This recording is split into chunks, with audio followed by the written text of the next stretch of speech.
Trelelê Creche Escola, Língua Portuguesa, segundo ano do Ensino Fundamental 1. Professora Roberta Fonseca. Aula do dia 24 de setembro de 2020. Nós estamos iniciando o capítulo 8, intitulado Contos Maravilhosos 2, Tradicionais e Modernos. Nós iremos rever algumas características muito semelhantes dos contos de fadas e também dos contos maravilhosos 1. Vamos prestar bastante atenção. Página 45. Leitura: Gênio, Lâmpada e Aventura.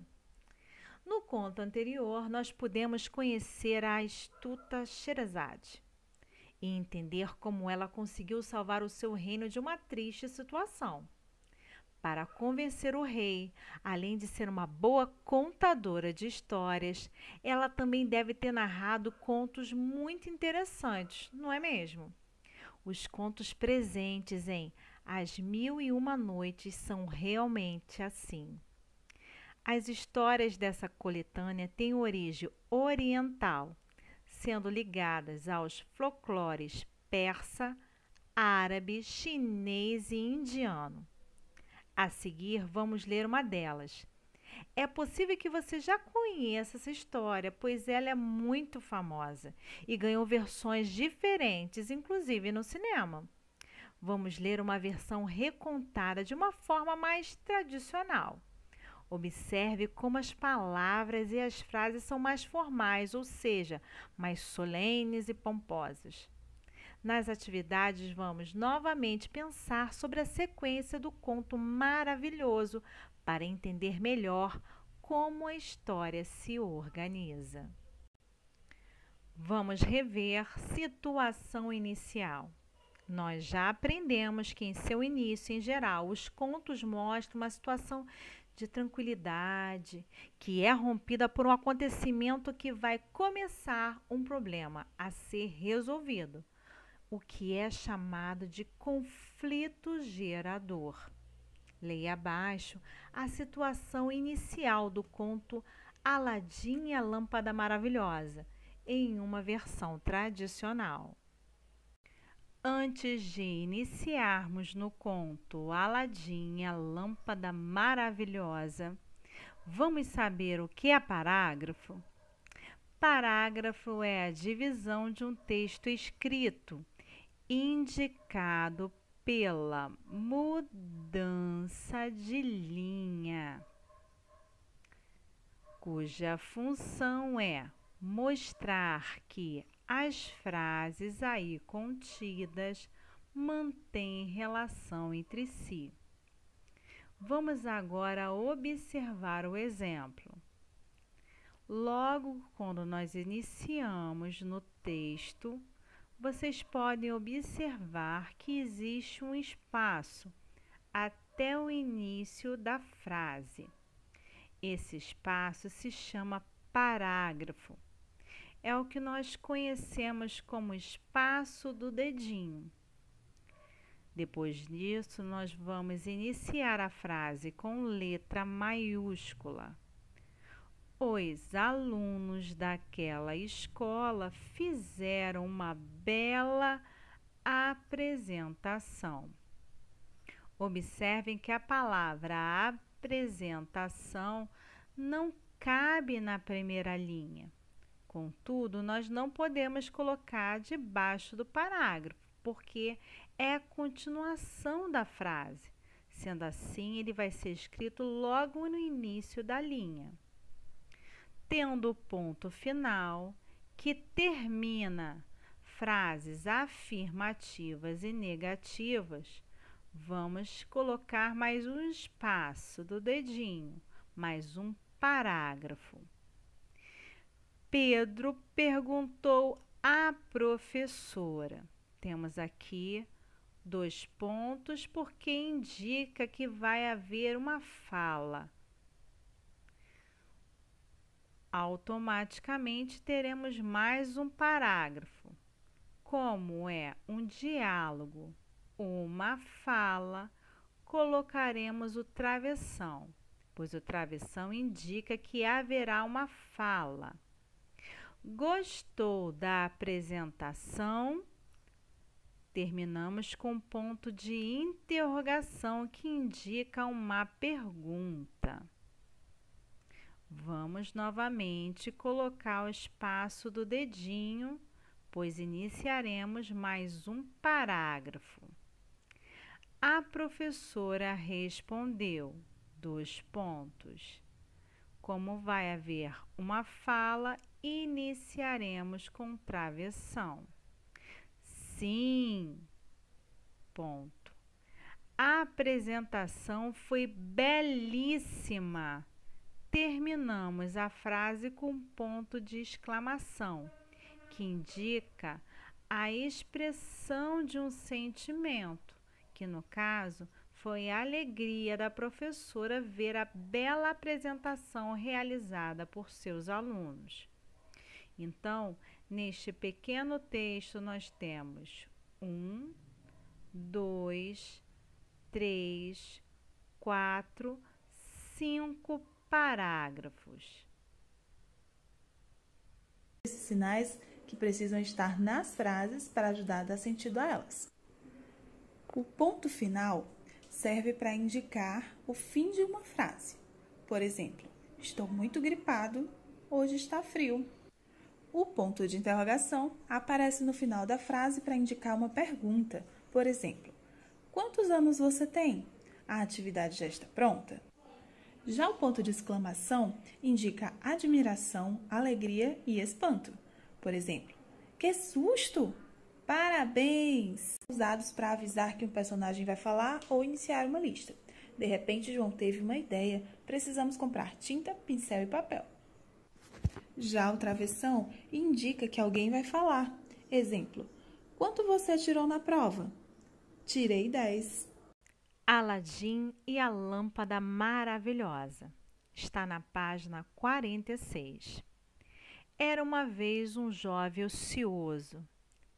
Um jovem que não tinha nada para fazer, que não trabalhava, que gostava muito mais de se divertir do que trabalhar.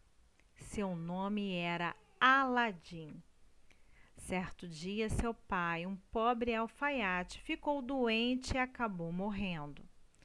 Como não havia seguido os conselhos e pedidos do pai para que aprendesse algum ofício, uma profissão, uma ocupação, Aladim não sabia como trabalhar, nem o que fazer para ganhar a vida, e continuou desocupado. Por isso, sua pobre mãe começou a fiar algodão todos os dias para, ao menos, conseguir comprar alguns alimentos.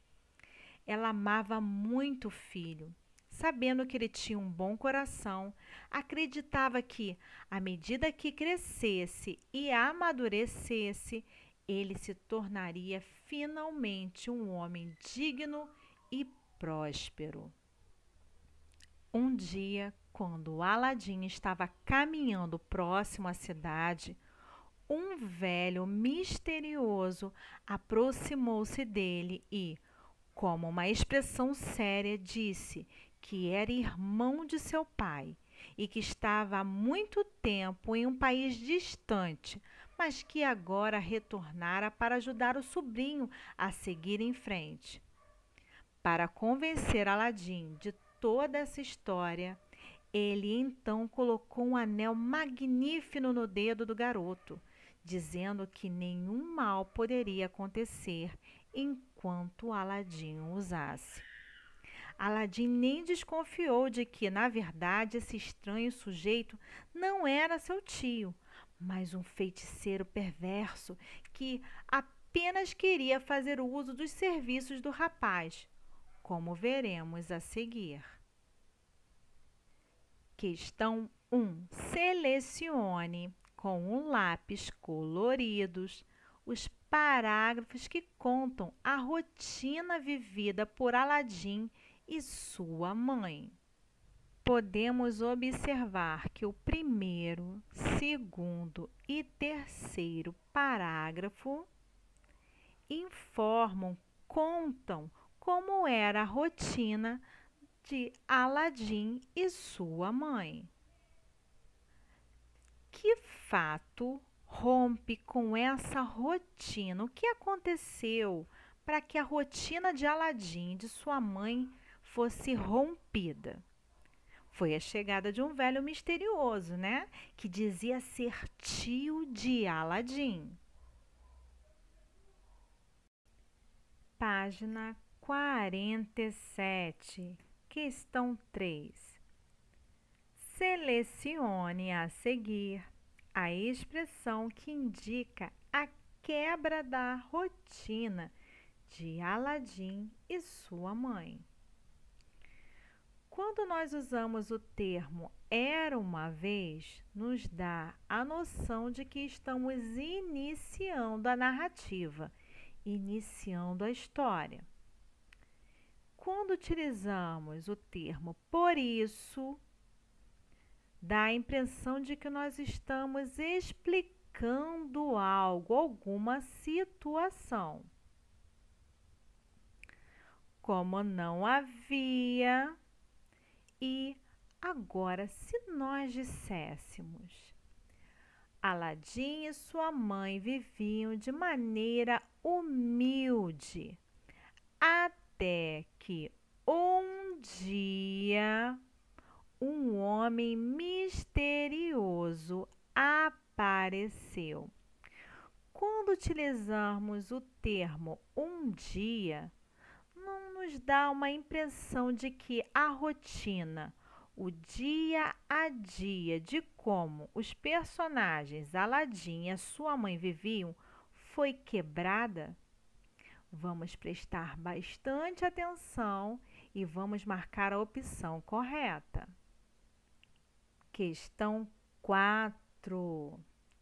Com base no texto, vamos circular, vamos envolver de vermelho as duas qualidades. Nós aprendemos que adjetivos podem ser qualidades ou defeitos dados a um personagem, uma pessoa, um objeto, um animal, certo? Só que nós vamos envolver de vermelho as duas qualidades dadas ao Aladim e vamos circular, envolver de azul as duas dadas ao feiticeiro. E nós temos aqui as palavras ocioso, trabalhador, bondoso, sincero, carregado, desocupado, misterioso e perverso. Vamos observar a situação inicial do texto e vamos marcar as qualidades que se adequem a cada personagem. Questão 5.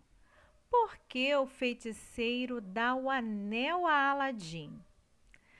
Para que Aladim acredite que ele quer ajudá-lo, ou para que Aladim revenda o anel e fique com o dinheiro para pagar suas dívidas.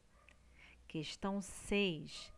O que você imagina que o feiticeiro perverso quer? Essa resposta é pessoal. No entanto, como nós já temos conhecimento dessa história, nos faz crer que o feiticeiro quer se aproveitar dos serviços do rapaz. Vamos fazer as atividades com capricho. Página 48. Nós já sabemos que a situação inicial é aquela que apresenta os personagens, o local. E agora nós vamos aprender, vamos rever o desenvolvimento. No desenvolvimento de um conto maravilhoso, o herói, o nosso herói Aladim, encontra muitos obstáculos. Vamos descobrir quais desafios Aladim superou? O mago conduziu Aladim por um bom caminho até o campo. até que chegaram a um local muito isolado entre duas altas montanhas. Nesse local, o velho acendeu um fogo no chão, jogando um pó misterioso enquanto repetia várias palavras estranhas. De repente, o chão se abriu e um alçapão de pedra apareceu. Depois de abrir a tampa desse esconderijo, o mago pediu a Aladim que descesse uma velha escadaria. O velho sabia que somente alguém de coração verdadeiramente puro poderia entrar no local. O homem explicou que haveria 3 salões e, no último, uma porta que dava para um jardim cheio de belas árvores.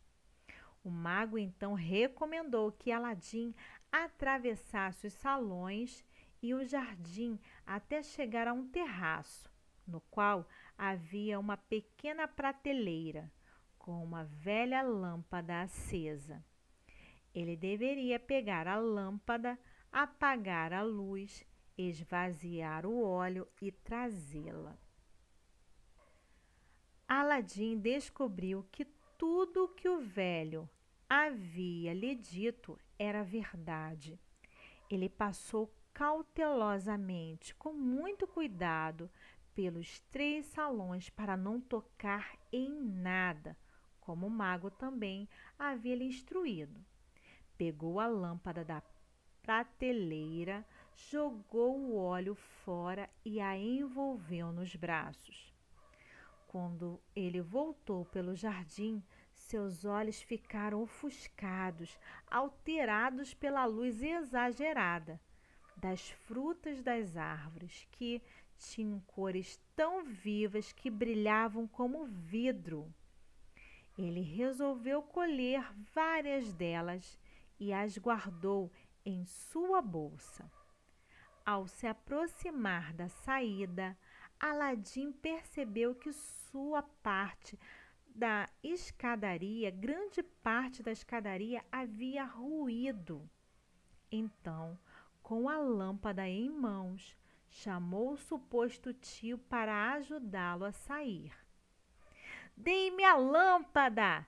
disse o velho, ansioso e com raiva. Aladim desconfiou e exclamou: "Não, até eu sair em segurança."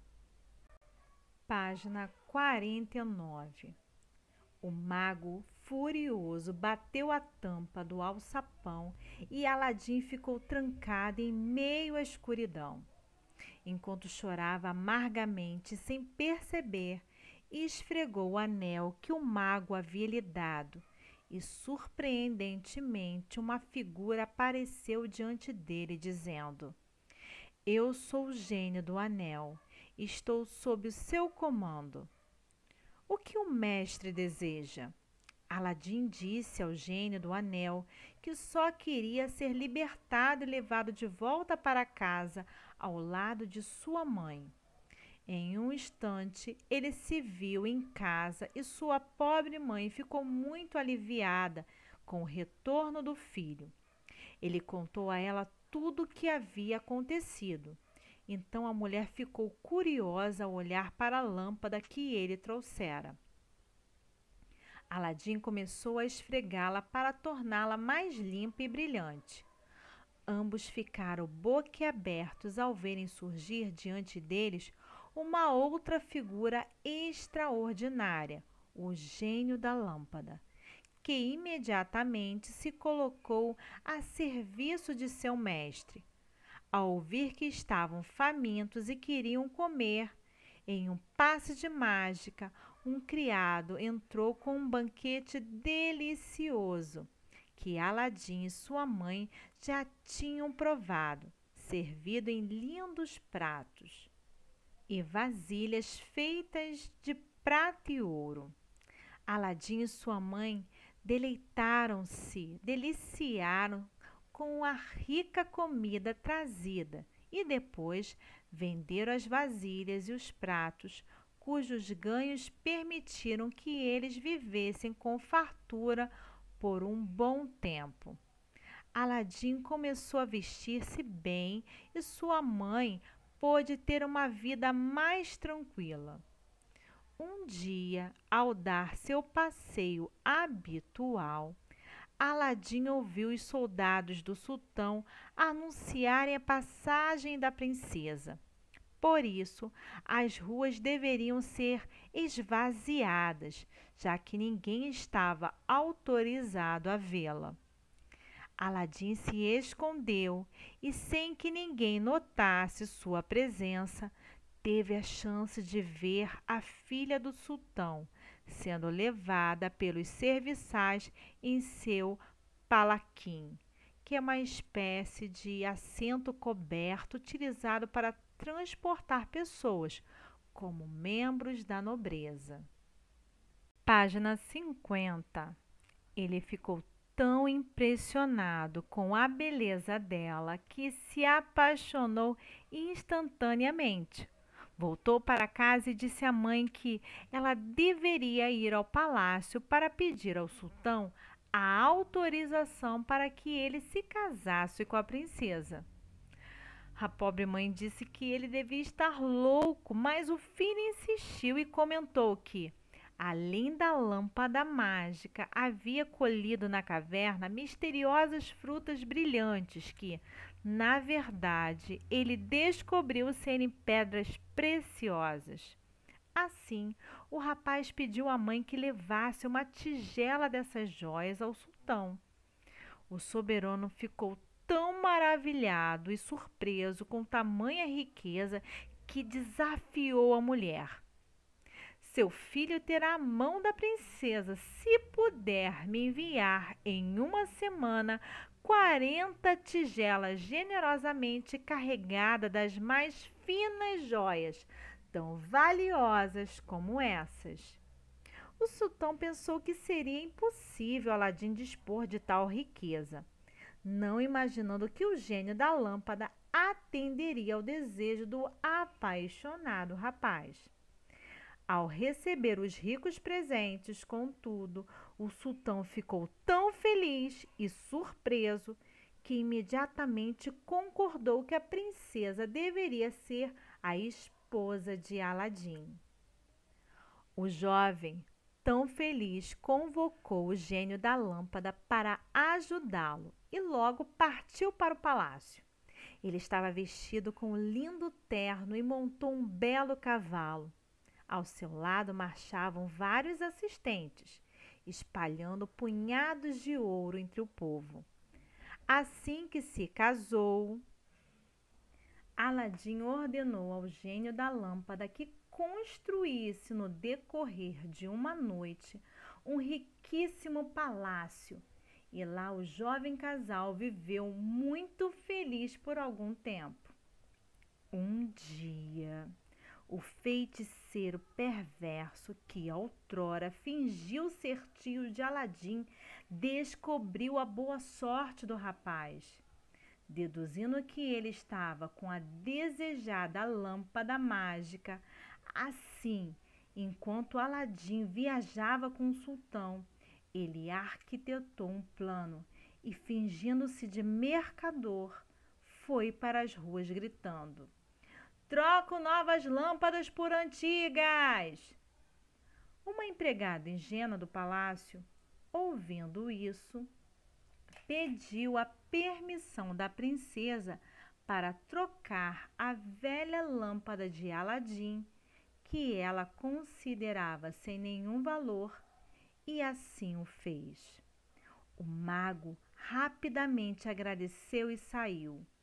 Quando estava em segurança, esfregou a lâmpada e pediu ao gênio para remover o palácio com a princesa dentro para uma terra distante e desconhecida.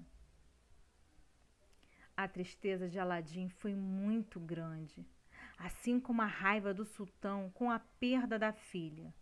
Por isso, o soberano ameaçou Aladim caso o jovem não encontrasse a princesa em 3 dias.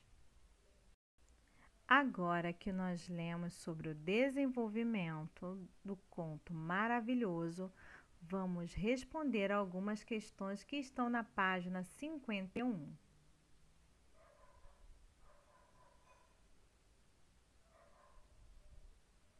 Por que o próprio feiticeiro não entrou na caverna? Porque não gostava de lugares fechados nem de escuridão?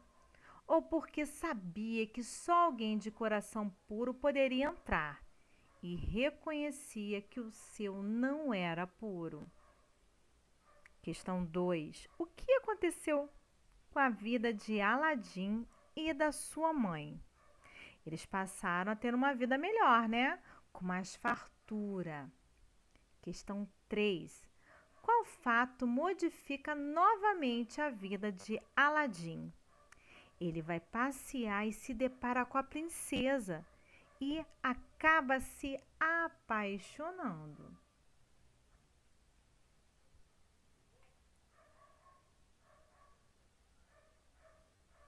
Questão 4.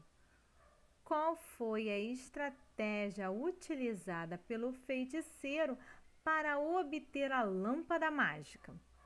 Bom, ele se disfarça de um simples mercador para trocar lâmpadas usadas por novas. Questão 5. O que o feiticeiro pede ao gênio da lâmpada? Logo que ele consegue libertar o gênio da lâmpada, ele pede que o gênio transporte o castelo de Aladim com a princesa dentro para uma terra desconhecida. Questão 6. Que grande desafio é colocado para o nosso herói Aladim? Vocês acham que o sultão exige que Aladim resgate a princesa em 3 dias para não ser morto? Ou o sultão exige que Aladim traga o palácio de volta ao seu lugar? Vamos pensar bastante para respondermos de maneira correta. Questão 7. Vimos que, para compreender o desenvolvimento, é importante recordar o que ocorre na história. A lista a seguir traz mais alguns fatos da narrativa, mas está incompleto. Siga o exemplo e complete as informações que faltam em cada item da lista de acordo com o texto. A letrinha A é o nosso exemplo. Aladim é levado pelo... Aí foi completado aqui, ó. Mago para um local misterioso. Na letra B, Aladim fica preso nesse local. Na página 52, Aladim esfrega o anel e liberta o gênio. Depois, Aladim esfrega a lâmpada e conhece o outro gênio. Letra E. Aladim se apaixona, sim, pela princesa e quer casar com ela. Aladim convence quem? Convence o sultão a permitir o casamento. Depois, o mago misterioso consegue trocar uma lâmpada qualquer pela lâmpada mágica. O mago misterioso pede ao gênio para transportar o castelo com a princesa dentro. E, por último, acontece do sultão ameaçar Aladim de morte se o jovem não encontrar a princesa em 3 dias. Faça as atividades com bastante atenção. Qualquer dúvida que haja, encaminhe para os nossos e-mails. E lembre-se que juntos somos mais fortes. Bons estudos! Até a próxima! Tchau!